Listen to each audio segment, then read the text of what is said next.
Well, good day, my YouTube friends. How's everybody doing today? I hope all my Nova Scotia friends here, Cape Breton friends, are preparing for said snowstorm supposed to hit. We got lucky up to now. I know my last video said we had no snow. Well, now we got some.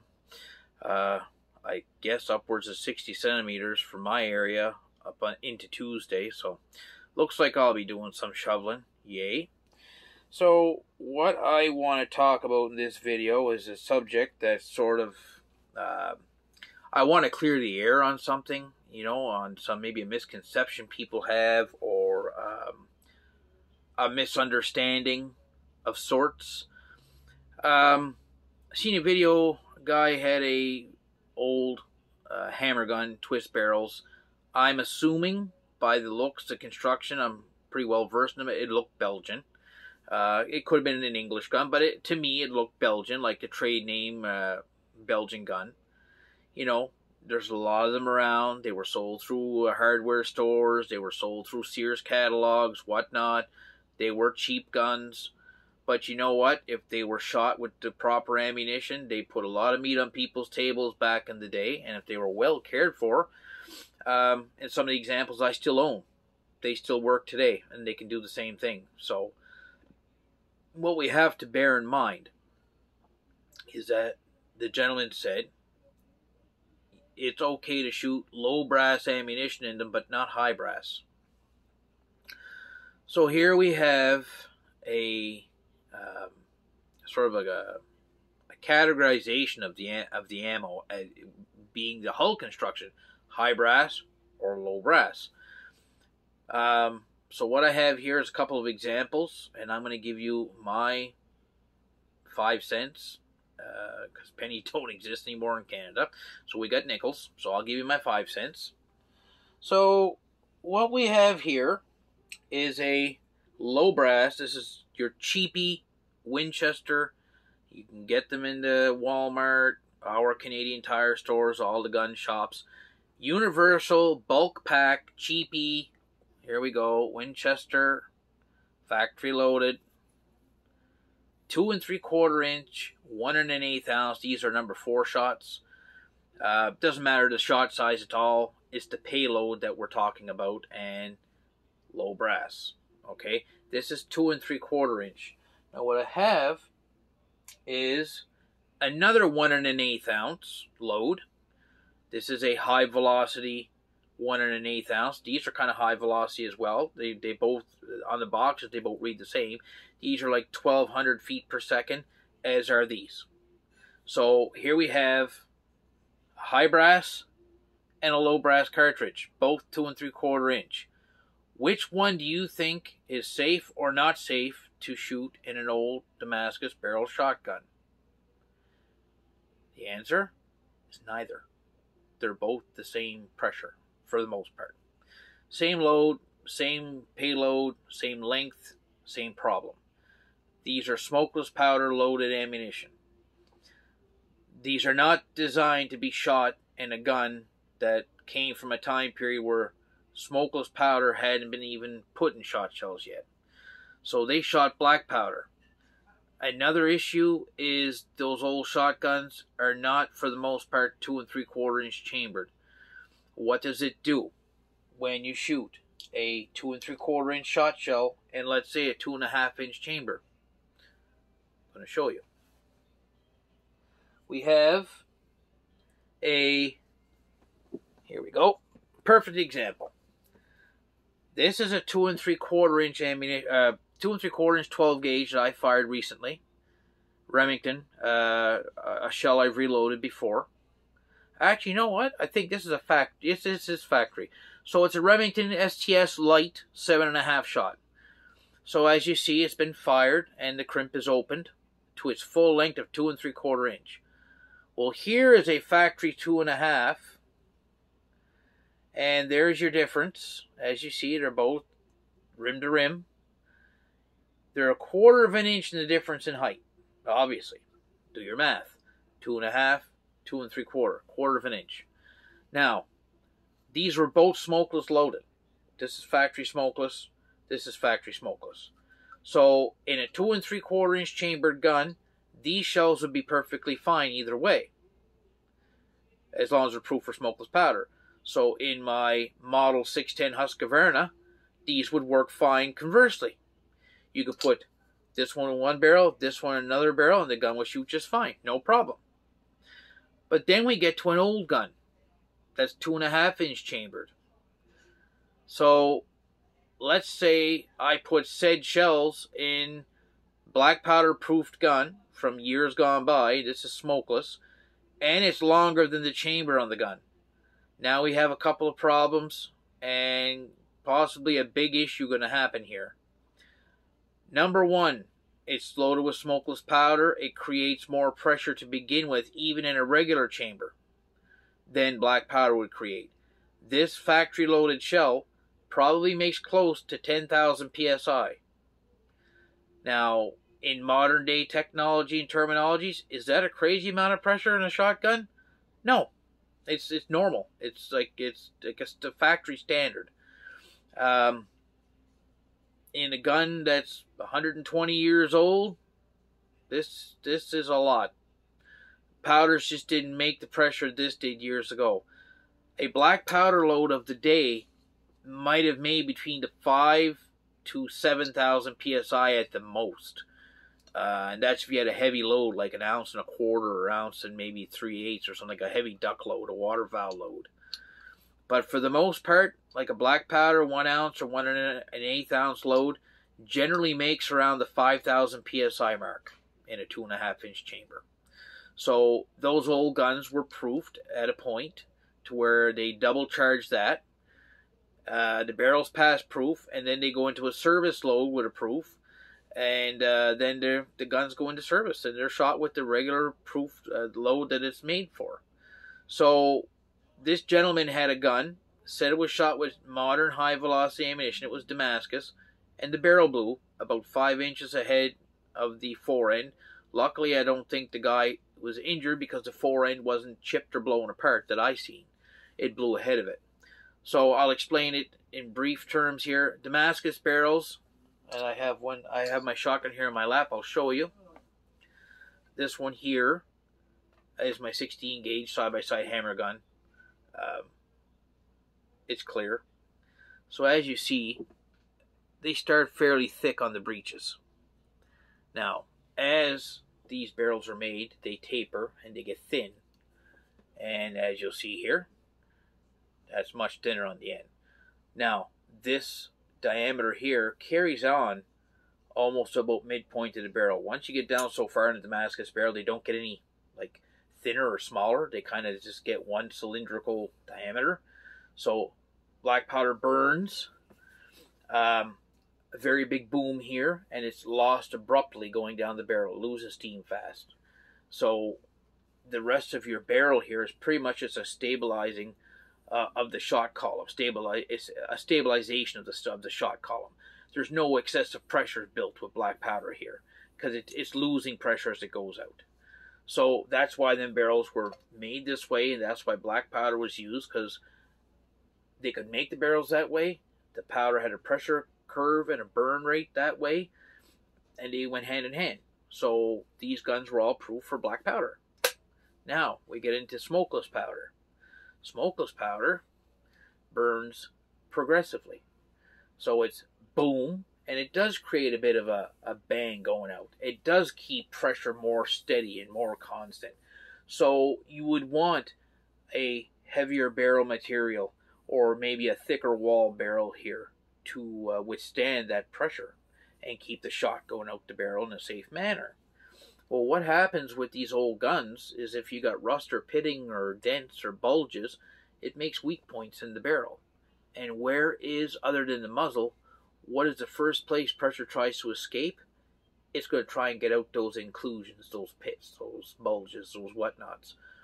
And that's where problems happen. And that's, part of the reason probably why Buddy's barrel let go. Another problem is he shot 2 3/4 inch ammunition in a 2.5 inch chamber. What also happens? Well, you get a pressure spike. What happens when, this gun is short chamber, by the way. when you shoot a 2 3/4 inch chambered shot shell in this gun, you're closed like this. Here's a 16 gauge shell. Okay, when that crimp opens, it opens up into the bore part beyond the chamber. So you're forcing the shell to open in a smaller area. A pressure is created here. Now, it could ring your barrel, it could bulge your barrel right here. I've seen some. It can send the pressure backwards, really hard on the receiver face, really hard on the knuckle. Usually a lot more recoil on the shooter back here. But in general, repetitive times of doing that takes its toll on the gun and weakens them, and they can burst. Smokeless powders in hand with longer shells and shorter chambers, you get what Buddy had there, and you get a burst barrel. Now, could you get a burst barrel shooting black powder with the proper ammunition? Maybe. If the barrel isn't that bad of shape, it shouldn't be shot at all. So this is where you buy these guns. You have to inspect them. You look up in your barrels. You look for excessive pitting, deep pitting, rust, rot, pieces of metal that are actually gone away. You know, making the wall thicknesses of your barrels almost paper thin compared to what they already are. So, you know, if you take material away from a barrel, you're obviously taking away from its structural integrity. So then it becomes questionable, is it safe with either or? So we as purchasers or custodians of these guns have to make sure that they're in good sound mechanical order to be shot. And that way, that's a first step in the right direction. Then we have to make sure we're shooting the right ammunition the gun was proof for. This is a 16 gauge. It's got 2 9/16 chambers, so I shoot 2.5-inch ammo through it. And here is my rolled crimp black powder 16 gauge or Pyrex I use. And this is the ammo that I use in this gun here. Now, I'll use this example. Here is a modern 16 gauge I use in my Cooey shotgun. Same style, same hull. But here we go. This is 2 3/4. This is 2.5. What do we got? They're both the same height closed. It's when they're shot and they open 2 3/4 in a short chamber. This is where you have problems with pressures. And this is why guys give Damascus barrel shotguns a bad rap. And I think it's kind of unfair because I think people should be educated on it. That if you do shoot the correct length, the correct load, that the gun should function just fine. This thing was built in 1885, I believe, by the Manufacture Liégeoise d'Armes à Feu Saint-Anonyme Liège. And they were a decent maker in Belgium at the time. Actually, I've had a couple of people comment on it that they made some really nice guns. There's no play in this gun at all. There's no shims or nothing in it, and it closes as tight as a bank vault. It's still a good shooting gun. It's been around that long. You keep shooting the right ammo through it, it's going to be around just as much longer. Just might pass through 2 more people after I'm dead and gone. Because it was used correctly, it was used with the right powder, and it was used with good faith and good knowledge and cared for. Now, how do you care for these things? Well, black powder and substitutes are very corrosive. You have to clean them. What I like to do when I get home, I'll remove the barrels and I'll take everything off. Any of the breech faces here where powder residue can get, black powder is corrosive. You want to make sure you wipe it all off of the surfaces outside the barrels. I like taking alcohol, wiping everything down, and then I'll take hot water and I'll swab the bores out like I'm cleaning a muzzleloader. Same idea. And then after I dry them out, the heat from the hot water usually dries them out pretty good. But I'll run some dry patches through, and then afterwards, I like to spray them with some added WD-40 to kill whatever moisture is left in there. This is not an oil. This does not protect against rust like a long term. This is great for cleaning, great for wiping down. It's good for making things that are sticky unstick. Great idea, yes. But in general, I just take a good quality oil. I like using 3-in-1 oil. And I coat all the metal surfaces inside and out with this for storage. And then once I'm ready to shoot the gun again, be sure to wipe the barrels out. Don't have any oil in there. And so on and so forth. And your gun should survive just fine. So to recap, what happened, I believe, with the other fellow's gun, the Damascus barrel did fail because of the improper use of improper ammunition. So, truth be told, Damascus twists, laminated steel barrels, you'll see these guns labeled as such, London Fine Twist or Royal Damascus or anything like that. Or Stub Twist or something. You'll see them laminated steel. I've got one here that says laminated steel, my Newman Brothers. All these guns are not made for smokeless shells. They are made to be shot with black powder, period correct, pressure correct shells of the time when these guns were made. You keep in tune with what they're designed for. They can be just as fun now as they were 120 odd years ago, which is the truth in the tale with this thing and every other Damascus gun that I own. They're all perfectly fine, shootable, and they'll take game just as good as a modern gun in my mind. Bear in mind also, another safety thing is steel shot is a no-no in these things. I did see a video where a gentleman from England did try some of the new Eli cartridge fiber wad. It's actually a wad that looks like this, but they got rid of plastic wads in Europe and they got rid of lead shots. So what they've done is they went to a fiber cup and steel shot, and he was shooting it through a Damascus barrel gun made in England, an old just box lock English 12 gauge, and the gun shot. They did bore measurements afterwards, and I don't recommend you go out and do this. Please, watch that video.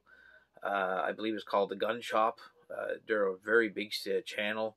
They're knowledgeable guys. There's an older fella on there. It's like me in an older person's body. We think the same.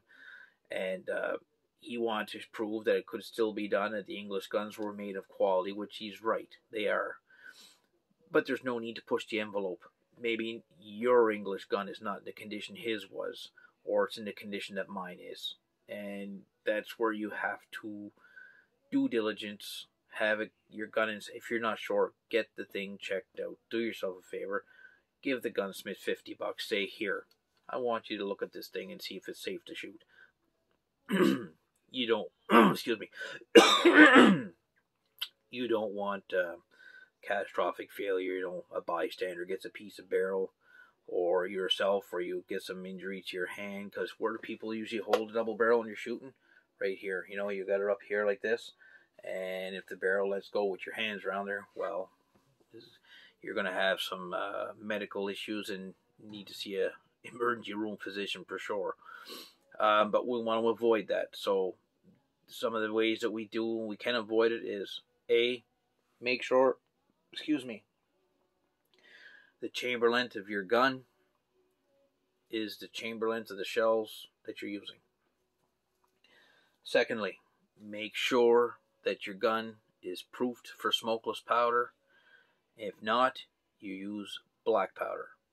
If this gun has black powder provisional and secondary proofs, and there's nothing that says PV, poudre vive, or anything that says nitro, you don't shoot smokeless powder in it. It was never designed for it. So that's number 2.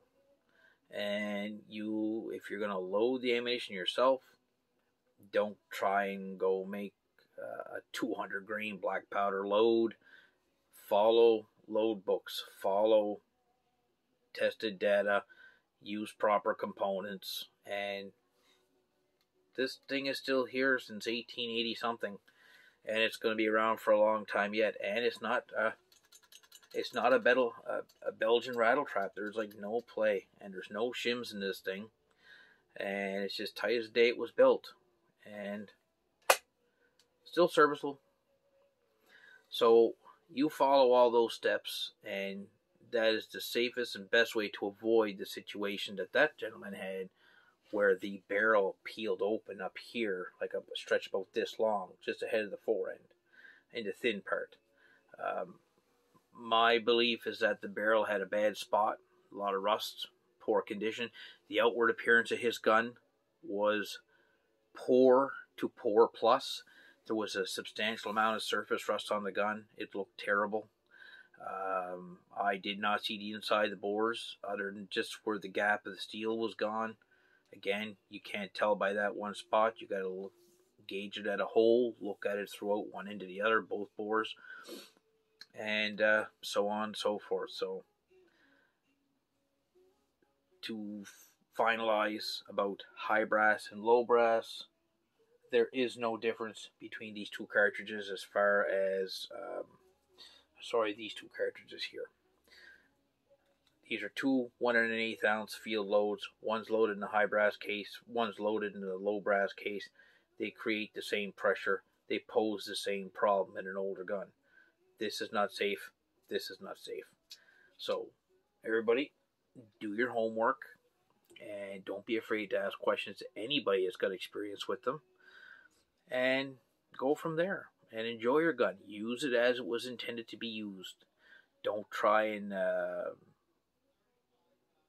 perform experiments or unconventional loading practices that you might think get around it to make it shoot smokeless powder safer. There's just too many variables and problems that can arise, and it's not worth the risk. So just use it as it was intended to be used. And again, can't stress enough with black powder. I was actually asked this the other day on the way I load my shells, and I'll explain to you quickly. So I load traditional sense. There is a little twist to some of my load, and I'll show you that in a second. So we take these wads. These are nitro cards or over powder wads. Load my shell, pour my powder, and then I will insert this wad and I'll compress it. Black powder has to be, compressed a little bit. You don't want air gaps. That's a bad thing with black powder. Basically, leave air gaps with black powder, you create a pipe bomb. And when you load a muzzleloader, you want to make sure your bullet's firm on top of your powder.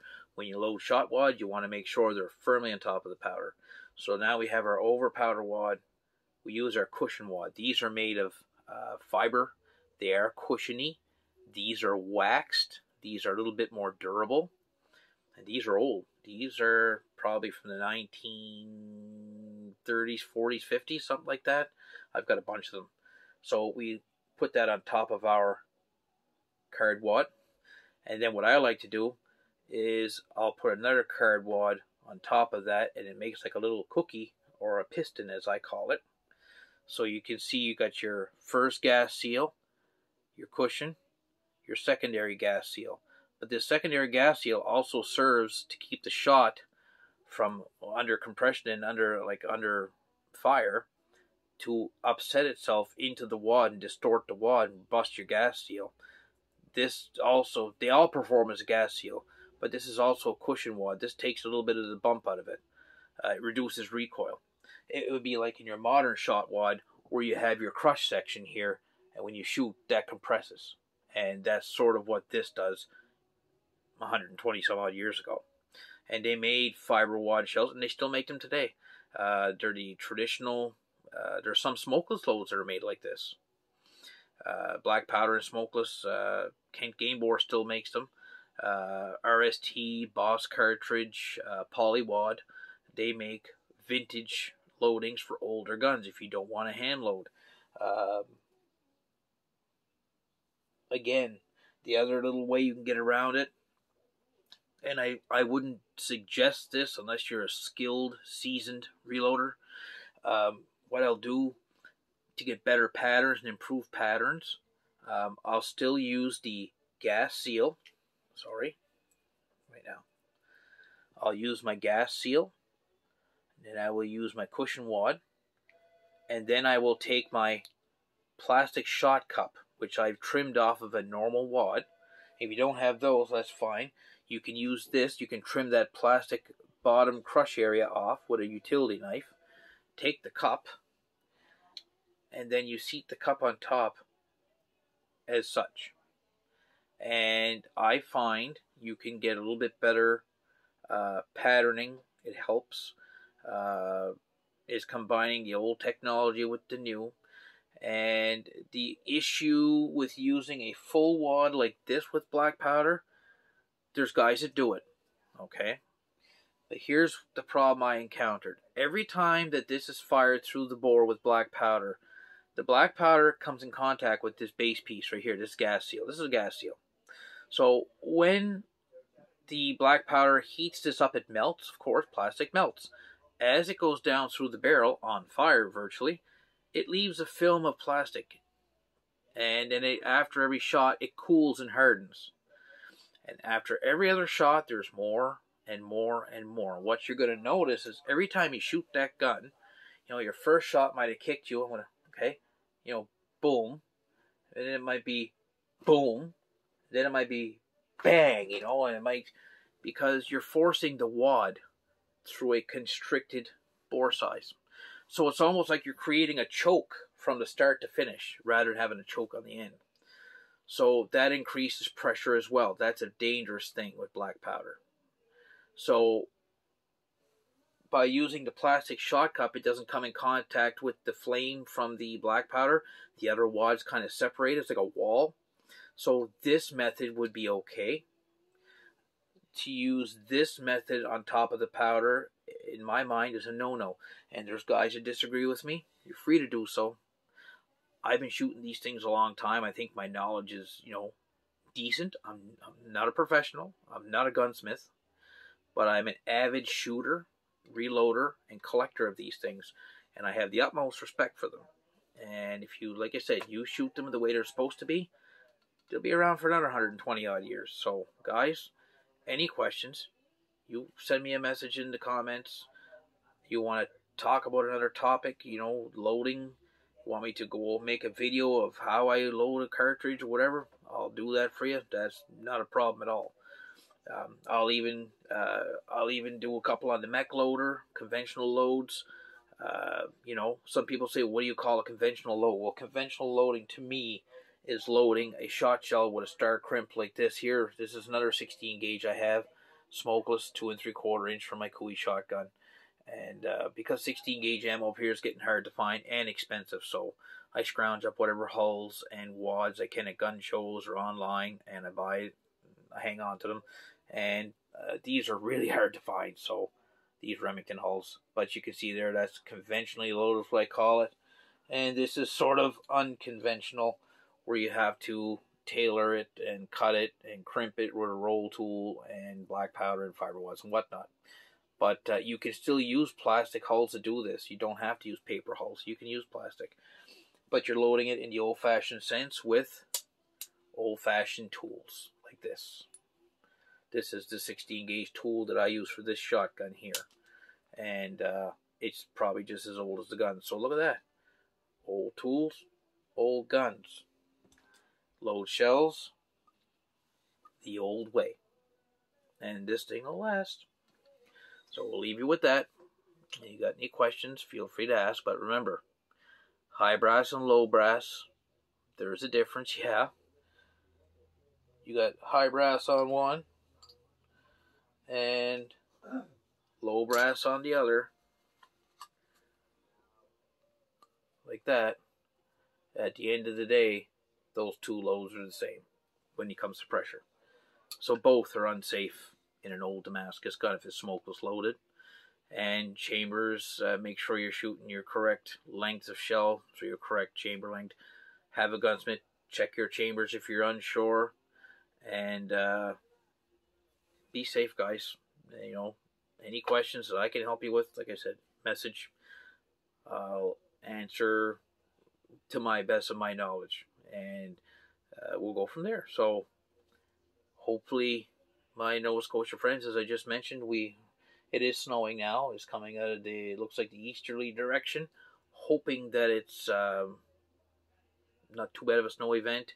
I wouldn't mind getting out shooting again, but if we get 60 centimeters of snow by Tuesday, I'm going to need a toboggan and snowshoes to do any shooting. So we'll see where that leaves us with anyway after this. So thank you for watching. Thanks for listening.